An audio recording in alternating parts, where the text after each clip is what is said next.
Welcome back to our YouTube channel. मैं पूजा ढिल्लो। आज हम स्टार्ट कर रहे हैं हिंदी एस्टेट के लिए। तो ये आपकी एस्टेट ही नहीं सीटेट के लिए भी हेल्पफुल रहेगी, बट स्पेशली फॉर एस्टेट है और प्रीवियस ईयर एस्टेट के हम यहाँ करने वाले हैं। 2 साल के पेपर मैंने यहाँ लिए हैं, 2020 और 2019 का ये पेपर है हिंदी का, जिसके अंदर आपको टोटल 30 क्वेश्चंस मिलेंगे। साथ के साथ हम एक्सप्लेन करेंगे कि कौन सी टर्म कैसे क्या है, सब कुछ मैं इसके अंदर एक्सप्लेन करने वाली हूँ। चलिए स्टार्ट करते हैं वीडियो को। उससे पहले आप अपने दोस्तों तक इसे शेयर कर दो, लाइक कर दो वीडियो को, और चैनल पे अगर नए आए हो तो सब्सक्राइब ज़रूर करिएगा चैनल को, ताकि आपके सपोर्ट से हम भी आगे बढ़ें और आप लोगों की हेल्प हो। पहला क्वेश्चन है, किस वाक्य में संबंध सूचक अव्यय का प्रयोग हुआ है। पहले तो आप लोगों को ये पता होना चाहिए अव्यय क्या होता है और संबंध सूचक अव्यय क्या होते हैं, तो ये आपको पता होना चाहिए।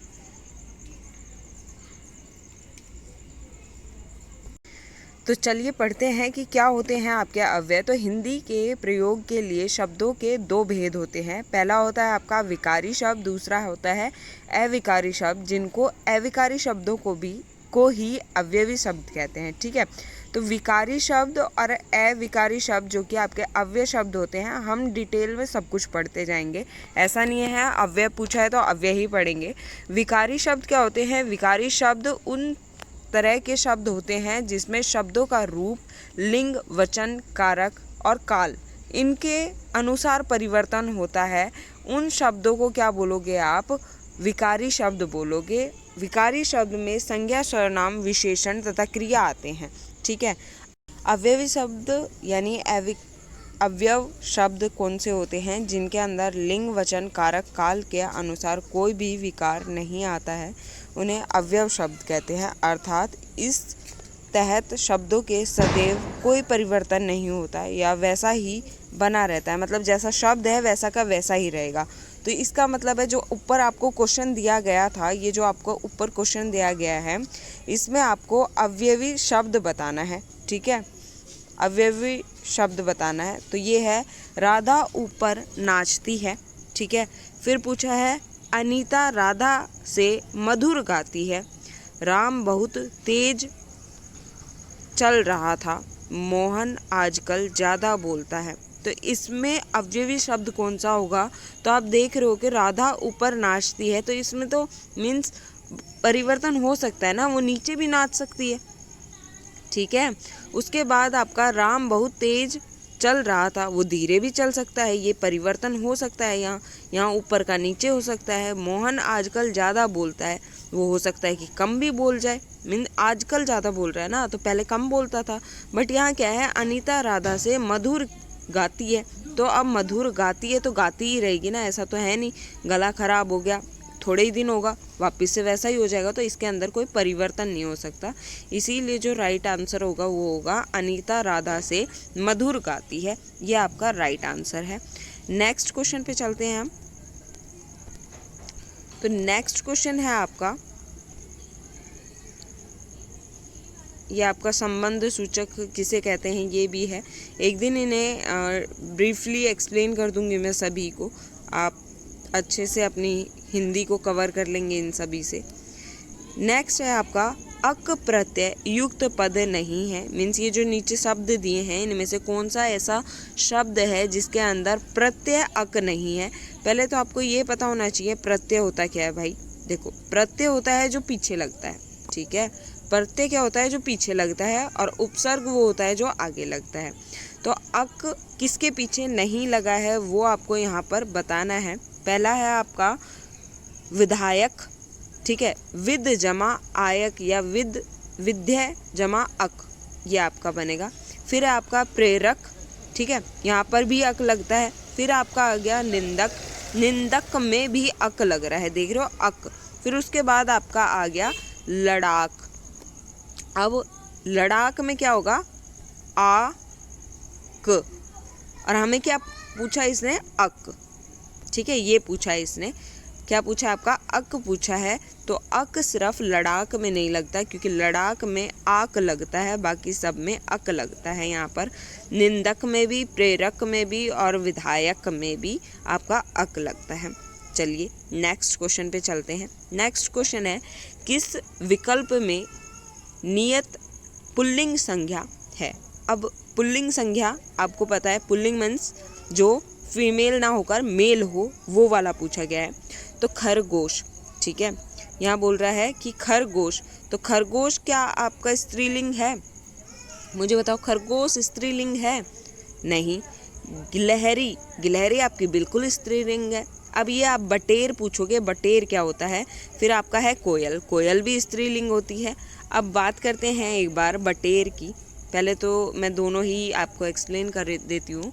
नियत पुल्लिंग शब्द वो होते हैं जिनके अंदर पुल्लिंग में ही प्रयोग, मतलब सदा पुल्लिंग में ही प्रयोग किया जाता है, मीन्स मेल को ही हमेशा लिया जाता है। जैसे तोता, ठीक है, बिच्छू, मच्छर, कीड़ा, चीता, कौआ, ये सारे आपके पुल्लिंग हैं। अब स्त्रीलिंग की बात करें तो ऐसे शब्द या ऐसे चीज़ें जो हमेशा स्त्रीलिंग में ही लिखी जाती हों या बोली जाती हों, गिलहरी, छिपकली, मछली, लोमड़ी, ये सारी आपकी क्या है? स्त्रीलिंग है, ठीक है।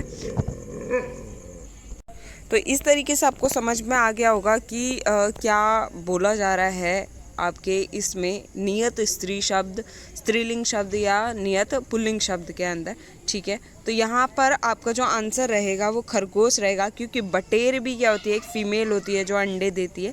फीमेल एक चिड़िया होती है जो मैं आपको यहाँ दिखा देती हूँ। ये रही बटेर, यानी बटेर या वर्तक, ये दो नाम आपको मिलेंगे जो भूमि पर रहने वाली जंगली पक्षी है, ठीक है। ये खरगोश की पिक्चर लगाई थी मैंने, ये बटेर है। ये बटेर एक पक्षी है, ठीक है, जो अंडे देता है। नेक्स्ट क्वेश्चन है वो आपका है, समास विग्रह की दृष्टि से अनुचित विकल्प आपको चुनना है। इसके अंदर मीन्स आपको यहाँ 4 ऑप्शन दिए गए हैं जिनका क्या किया गया है? यहाँ पर विग्रह किया गया है, ठीक है, समास की दृष्टि से विग्रह किया गया है। तो हमें इसका आंसर फाइंड आउट करना है। तो आपको मातृ भक्ति, माता के लिए भक्ति, एकदम करेक्ट है ये आपका, माता के लिए भक्ति। वाग्वीर, वक्र वर्णी में वीर, यानी वाणी में वीर, ठीक है, ये भी एकदम ठीक है। अब यहाँ पर इंद्रिय जय, इंद्रिय जय मतलब इंद्रियों की जय होनी चाहिए थी यहाँ पर, ठीक है। इंद्रियों के लिए जय नहीं होनी चाहिए थी, मतलब वो इंसान जिसका इंद्रियों के ऊपर विजय कर रखी है उसने, वो, ठीक है। नेक्स्ट है आपका जीव दया, जीवों के लिए दया, जैसे कि आप देख पा रहे हैं, जीवों के लिए दया, ठीक है। जैसे जेठालाल में बोलते हैं ना, जीव दया माँ, जीवों के लिए बहुत सारी दया है उसके पास। तो इसका जो आंसर है भाई, वो आंसर है आपका 3rd, इंद्रिय जय। ये इसमें गलत है जो दिया गया है। यहाँ पूछा गया था अनुचित, आपको ये चीज़ अच्छे से पढ़नी है, उचित दिया है या अनुचित। तो अनुचित बोला है तो इंद्रिय जय इसका आंसर रहेगा। नेक्स्ट हम नीचे पढ़ लेते हैं समास। हमें पता होना चाहिए समास क्या होता है। समासिक शब्दों के बीच के संबंध को स्पष्ट करना समास विग्रह कहलाता है, मतलब दोनों के बीच का संबंध स्पष्ट कर रहे हैं, उसे समास विग्रह कहेंगे।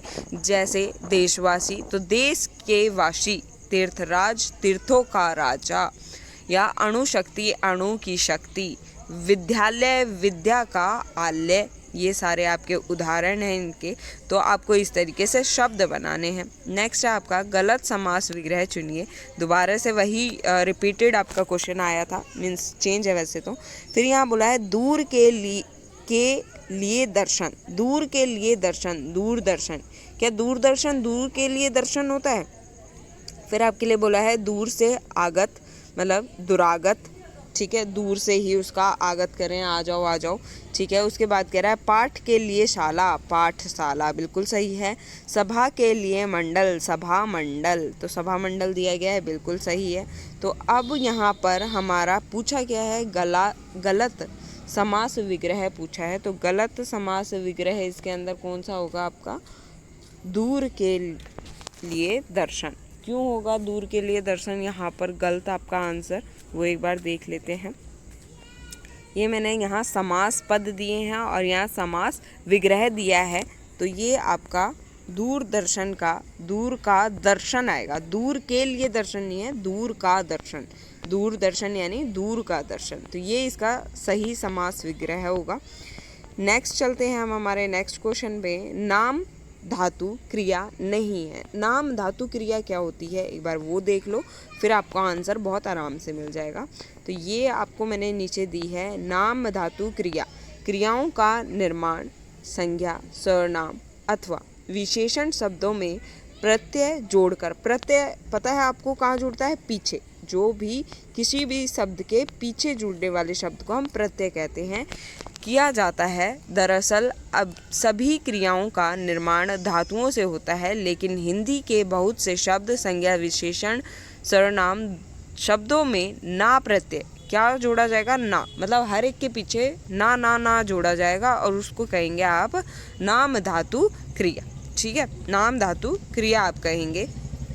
ये दूसरा इसकी डेफिनेशन है, क्रिया का वह रूप जिसमें क्रिया का निर्माण संज्ञा, सर्वनाम अथवा विशेषण में प्रत्यय जोड़ने से होता है। इसके कुछ उदाहरण दिखा देती हूँ, फिर वो क्वेश्चन करेंगे हम। संज्ञा शब्दों से नाम धातु क्रिया का निर्माण, बात से बतियाना, मतलब बात का अगर हम नाम धातु लिखेंगे तो बतियाना लिखेंगे। लात से लतियाना, यानी लतियाना इसका क्या है, नाम धातु है।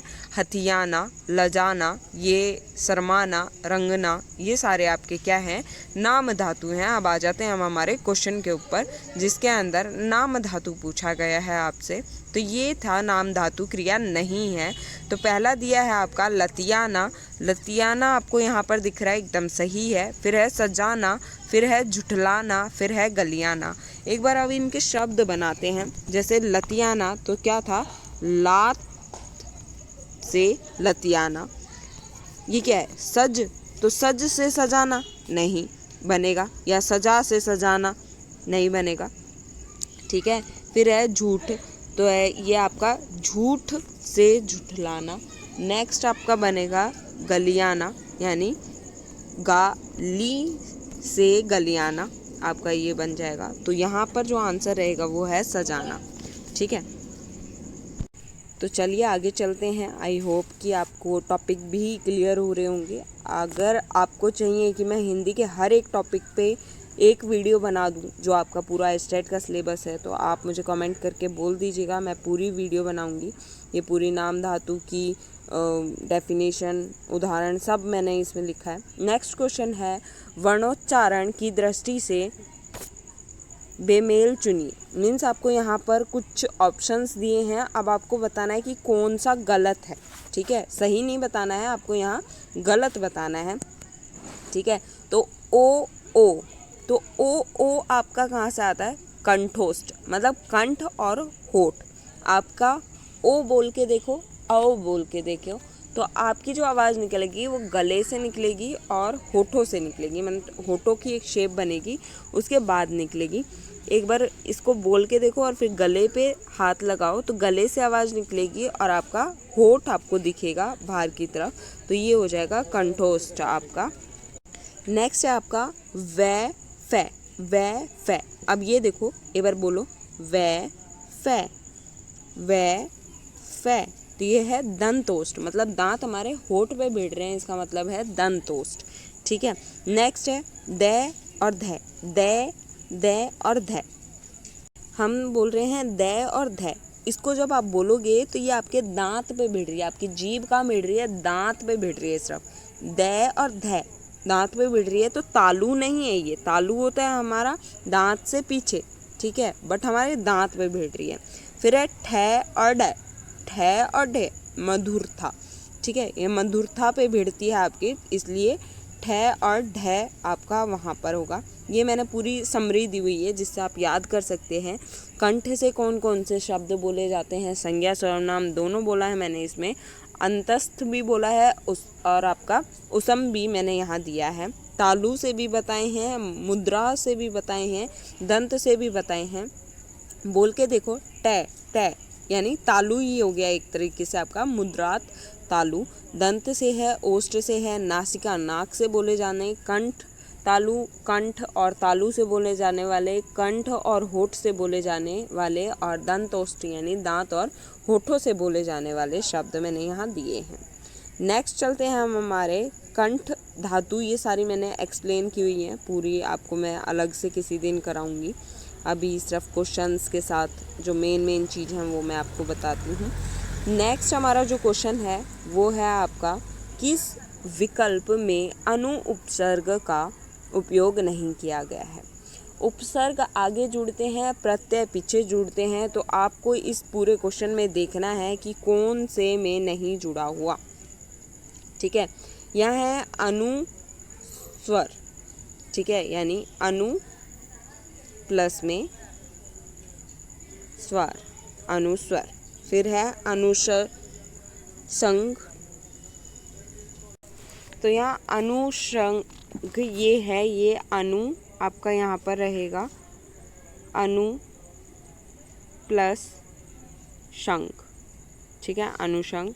फिर उसके बाद अनुदार जो है उसमें आपका जो वर्ड बनता है वो अन प्लस उदार है, अन प्लस उदार। फिर अनुशक्ति जो है वो है अनु प्लस शक्ति, यानी शक्ति यहाँ पर रहेगा। तो यहाँ पर जो गलत है आपका, जिसमें अनु उपसर्ग नहीं यूज़ किया गया है, वो है अनुदार, जिसका असली संधि अगर हम बोलें तो अन्न प्लस उदार है। ठीक है, अन्न प्लस उदार है। मैंने नीचे एग्जाम्पल्स दिए हैं आप लोगों को। ये वो शब्द हैं जिसमें अनु शब्द जुड़ा है। ठीक है, ये अनु उपसर्ग जुड़ा है, वो शब्द हैं। नीचे मैंने दिया है कुछ ऐसे शब्द जो हमें दिखते हैं कि उनमें उपसर्ग अनु है लेकिन अनु नहीं होके अन्न होता है, यानी अन्न आपका वहाँ शब्द बनेगा। तो ये है अनुदार, अनुपम, अगम, अगम्य, अनासक्त। मैं अब आपको डिटेल में बता दूंगी अगर आप बोलोगे तो, कि कैसे पता लगेगा कि कहाँ पर अनु है कहाँ पर नहीं है।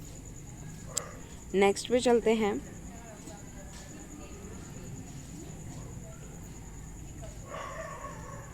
जैसे कि यहाँ पर भी आपको बताना था कि कौन से में अनु नहीं लगा है, तो ये आप यहाँ देख रहे हो कि अनुशक्ति है, ये नेट का आंसर है। और जो मैंने अनुदार बताया है वो आपका एस्टेट का आंसर है। तो हम एस्टेट के आंसर पे ही जाएंगे, हम किसी नेट के आंसर पे नहीं जाएंगे।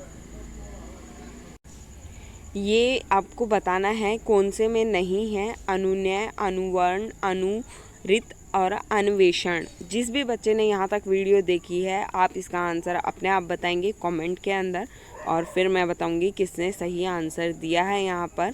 अब हम नेक्स्ट क्वेश्चन की बात करते हैं। वार्तनिक दृष्टि से अशुद्ध शब्द बताइए।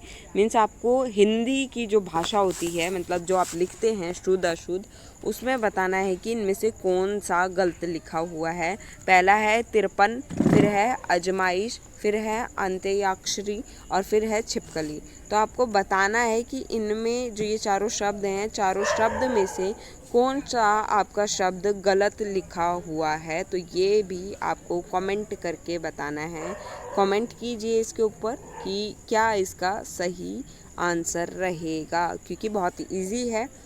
मेरे लिए तो नहीं है, मुझे हिंदी लिखनी ऐसी ही आती है, बट बहुत इजी है एक तरीके से, क्योंकि मैंने बहुत लोगों से पूछा तब मुझे समझ में आया कि क्या होता है। अब हम 40 क्वेश्चन जो आपका है, यानी 15th क्वेश्चन जो है उस पर जाते हैं। ये है आपका अनिश्चयवाचक सर्वनाम वाला वाक्य चुनिए। 4 ऑप्शन दिए हैं, इनमें से आपको बताना है कि कौन है अनिश्चयवाचक सर्वनाम है। पहले तो सर्वनाम देख लो क्या होते हैं।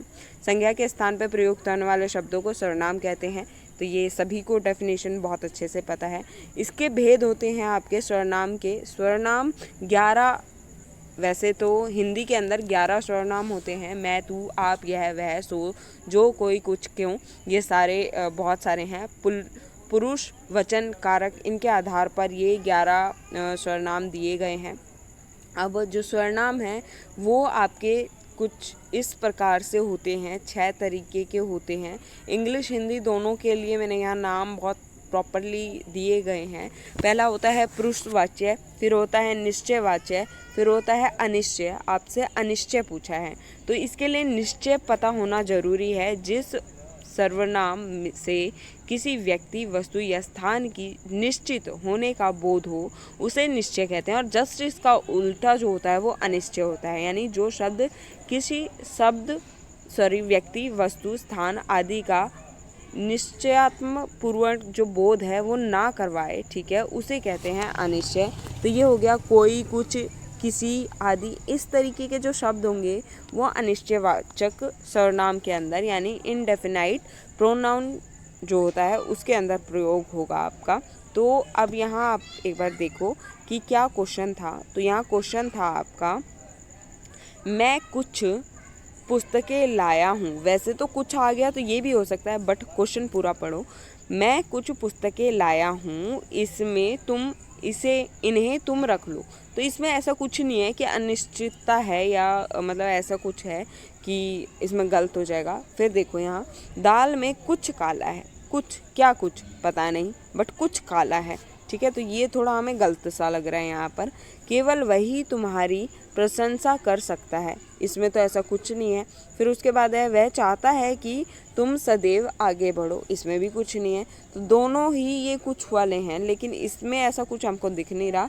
तो इसका सही आंसर है दाल में कुछ काला है, ठीक है। जैसा कि आपको मैंने यहाँ पर बताया था कि कौन कौन से शब्द आपके रहेंगे, कुछ, कोई, कुछ, किसी, और उसके अंदर उसकी निश्चितता नहीं बताए वो आपका रहेगा अनिश्चयवाचक सर्वनाम, ठीक है। ये आपके सारे मैंने बताए हुए हैं यहाँ पर। नेक्स्ट क्वेश्चन, सु उपसर्ग रहित पद चुनिए। अभी आपको ये जो 4 ऑप्शन दिख रहे हैं इनके अंदर आपको वो शब्द चुनना है जिसमें सु उपसर्ग नहीं लगा हो। उपसर्ग आगे लगता है, फिर से मैं बता देती हूँ। पहला है सुषुप्ति, सुषुप्ति, ठीक है, इसमें सु लगा है बिल्कुल। फिर है सेकंड आपका यहाँ पर स्वरूप, इसमें भी लगा है भाई। अब मैं यहाँ पर बहुत ज़्यादा कंफ्यूज थी सवर्स्थ और सवलप में, इन दोनों के अंदर ही। तो मैंने सोचा है कि मैं आप लोगों को जो ये सु उपसर्ग या प्रत्यय जो जुड़ते हैं उनके जो शब्द हैं उनके बारे में डिटेल से बताऊंगी कि कैसे क्या होता है। यहाँ पर जो इसका आंसर रहेगा वो रहेगा स्वस्थ, और इन दोनों के अंदर कन्फ्यूज़न है तो उसको डिटेल में हम पढ़ेंगे तो वो मिट जाएगी कि स्वस्थ क्यों है और सवलप क्यों नहीं है। मीन्स कि यहाँ पर स्वस्थ में सु क्यों नहीं है और सवलप में सु क्यों है, ये मैं आपको डिटेल में जब पढ़ाऊँगी तब बता दूँगी आपको। सारे सु के उदाहरण हैं जिनमें सु उपसर्ग लगा हुआ है। नेक्स्ट क्वेश्चन है, किस शब्द में व्यंजन संधि का प्रयोग हुआ है। व्यंजन संधि, अब संधि भी आपकी कई प्रकार की होती है। पहले तो संधि होती क्या है, 2 वर्णों या ध्वनियों के मेल या जोड़ को संधि कहते हैं। संधि 3 प्रकार की होती है, स्वर संधि, व्यंजन संधि और विसर्ग संधि, ठीक है। देवालय, देवालय आपका होता है। उसके बाद जगतनाथ, जगतनाथ यानी जगत्रनाथ आपका ये होता है। मन योग यानी मनोयोग आपका यहाँ पर बनेगा। तो स्वर संधि यहाँ पर जो है वो है स्वर के बाद स्वर अथवा 2 स्वरों के मेल से जो विकार होते हैं उन्हें स्वर संधि कहा जाता है। जैसे पर जमा उपकार, परोपकार। यहाँ आप देख रहे हैं क्या हो गया, यहाँ पर रै के साथ जब उप जुड़ा, ठीक है, तो वहाँ पर आपका क्या बन गया, प बन गया। ओ की मात्रा वहाँ पर लगा दी गई है। फिर है पुस्तक जमा आलय, तो पुस्तकालय। सूर्य जमा अस्त, सूर्यास्त। इस तरीके से हैं। और हमारा क्वेश्चन क्या पूछा गया था, क्वेश्चन में था व्यंजन संधि, मतलब व्यंजन जहाँ पर 2 व्यंजन आपस में जुड़ेंगे वो आपके क्या होंगे। यहाँ पर इस शब्द में व्यंजन संधि का प्रयोग हुआ है ये मैं आपको यहाँ पर बता रही हूँ। तो व्यंजन का प्रयोग हो गया है यहाँ पर वागीश्वर, वागेश्वर, ठीक है। यहाँ पर वागीश्वर है, वाग जमा ईश्वर, ठीक है, वागीश्वर। यहाँ पर व्यंजन प्लस में स्वर मिलकर आपका क्या बना रहा है, यहाँ पर व्यंजन संधि बना रहा है, ठीक है, जो कि आपकी वागेश्वर बनेगा। यहाँ पर ये संधि के यहाँ पर सारे रूप भेद सब कुछ हैं जो मैं डिटेल में पढ़ाऊँगी आप लोगों को, कितने प्रकार होते हैं और कितने नहीं उसके। तो ये पूरी डिटेल वीडियो आपको 1-2 दिन में मिल जाएगी, जिसके अंदर हर एक चीज़ डिटेल में बताई गई होगी। संधि हो गई, समास हो गया, सारी ही चीज़। नेक्स्ट आपका जो क्वेश्चन है वो है संधि विच्छेद की दृष्टि से असंगत, मतलब गलत बताना है यहाँ पर, ये ध्यान में रखना है। तो पहला है यहाँ पर आपका फणी जमा इंद्र, फणींद्र। क्या फणी जमा इंद्र फणींद्र बनता है, देखते हैं। सुधी जमा इंद्र सुधींद्र, ठीक है। अभि जमा इष्ट अभिष्ट, बिल्कुल ठीक है। रजनी जमा ईश्वर रजनीश, बिल्कुल सही है ये। तो यानी जो फणी जमा इंद्र है वो गलत है, फणींद्र नहीं होता है। तो इसका जो राइट आंसर आपका रहेगा इस क्वेश्चन का वो रहेगा फणींद्र, ठीक है। उसके बाद हम नेक्स्ट क्वेश्चन पे चलते हैं। टहलना स्वास्थ्य के लिए लाभकारी है, वाक्य में प्रयुक्त क्रिया। अब क्रिया बतानी है भाई। क्रिया कैसे पता लगाते हैं, जो ये के लिए यहाँ दी गई है इससे पता लगाते हैं कि क्रिया कौन सी है कौन सी नहीं, यहाँ पर इससे आपका पता लगता है। तो क्या आपकी यहाँ पर प्रेरणार्थक क्रिया है, क्या यहाँ संयुक्त क्रिया है, क्या रंजक क्रिया है, क्या यहाँ क्रियार्थक संज्ञा है। अब भाई देखो एक चीज़ अपने आप यहाँ दिमाग लगाओ, ठीक है। वाक्य में क्रिया पूछी है, टहलना स्वास्थ्य के लिए लाभकारी है, वाक्य में प्रयुक्त क्रिया बतानी है आपको। तो ये सारी ही क्रिया हैं। तो यहाँ पर क्रियार्थक संज्ञा यहाँ पर प्रयोग करी गई है। क्या प्रयोग किया गया है, क्रियार्थक संज्ञा यहाँ पर प्रयोग की गई है। तो नीचे मैंने यहाँ क्रिया भेद आपको सारे बताए हैं। इसके अंदर जिस शब्द या शब्द समूह में किसी कार्य के करने या होने का बोध होता है उसे हम क्रिया कहते हैं। क्रिया के कर्म के आधार पर क्रिया के भेद 2 तरह के हैं, सकर्मक अकर्मक, और रचना के आधार पर इसके 4 हैं। संयुक्त क्रिया, नाम धातु क्रिया जो हम पढ़ चुके हैं, प्रेरणार्थक क्रिया और पूर्वकालीन क्रिया। तो ये सारे ही डिटेल में पढ़ेंगे, इनके उदाहरण, परिभाषा, नियम, सारी ही चीज़ें, ठीक है। तो आंसर मैंने बता दिया है। नेक्स्ट क्वेश्चन देख लेते हैं जो कि आपका 15th क्वेश्चन रहेगा, और काफ़ी लंबी वीडियो हो गई है तो यहीं तक इसको समाप्त करेंगे। कल आपके 15 क्वेश्चन जो और रहते हैं उनको हम कल करेंगे। फिर डिटेल में भी वीडियो बनानी है इसकी पूरी हिंदी की, तो वो भी करवाऊंगी, और प्रीवियस ईयर भी रहेंगे। इंग्लिश का भी स्टार्ट करेंगे जल्दी, और CDP भी जल्दी ही आप लोगों को देखने को मिलेगी। ये सारी डिटेल में वीडियो रहने वाली है, तो आप थोड़े टाइम तक वेट कीजिए, बने रहिए चैनल के ऊपर। लास्ट क्वेश्चन है ये आज का, प्रत्यय की दृष्टि से असंगत विकल्प चुनिए। मतलब प्रत्यय के उससे बताना है कि कौन सा गलत है। प्रत्यय पीछे जुड़ता है, फिर से बता देती हूँ, हाथ, हथ ओड़ी, हथौड़ी, ठीक है, हथौड़ी ये बोल रहा है यहाँ पर। उसके बाद यहाँ बोल रहा है अणु जमा इक, तो अणुइक बिल्कुल ठीक है। सांप जमा ओला, सपोला, बिल्कुल ठीक है। भंग जमा एड़ी, भंगेड़ी, बिल्कुल ठीक है। तो ये क्या बोल रहा है, प्रत्यय। भाई ओड़ी कोई प्रत्यय नहीं होता है, इसीलिए ये गलत है।